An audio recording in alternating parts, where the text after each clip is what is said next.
हिंगोली जिल्ह्यात वाढत्या तापमानाच्या पार्श्वभूमीवर उष्णतेची तीव्र लाट येण्याची शक्यता असल्याने नागरिकांनी उष्माघातापासून बचावासाठी आवश्यक खबरदारी घ्यावी, असे आवाहन जिल्हाधिकारी राहुल गुप्ता यांनी केले आहे। दुपारच्या वेळेत अनावश्यक बाहेर जाणे टाळावे, पुरेसे पाणी व द्रवपदार्थ घ्यावेत, तसेच हलके व सुती कपडे परिधान करावेत, असे त्यांनी सांगितले। उष्माघाताची लक्षणे दिसल्यास संबंधित व्यक्तीला सावलीत नेऊन तातडीने वैद्यकीय उपचार घ्यावेत। जिल्ह्यातील आरोग्य यंत्रणा सतर्क असून रुग्णालयांमध्ये आवश्यक सुविधा उपलब्ध ठेवण्यात आल्या आहेत। नागरिकांनी स्वतःची व कुटुंबियांची काळजी घेऊन सुरक्षित राहावे, असे आवाहन प्रशासनाकडून करण्यात आले आहे। हिंगोली लाईव्ह साठी चंद्रकांत वैद्य।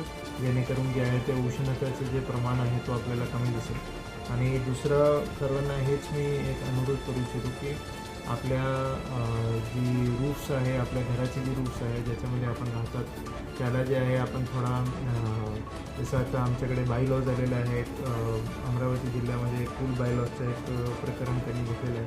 त्याप्रमाणे जे आहे आम्ही इकडून पण एक बाय लॉज काढणार आहोत प्रत्येक नगरपालिकासाठी।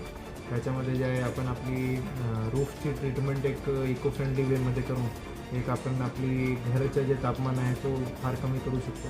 त्याप्रमाणे जे आहे आपण एक ॲक्टिव्हिटी करून घेतली की त्यामुळे आपल्याला उष्णतामधून जे आहे ते आपल्याला प्रभाव जे आहे ते कमी करता येईल।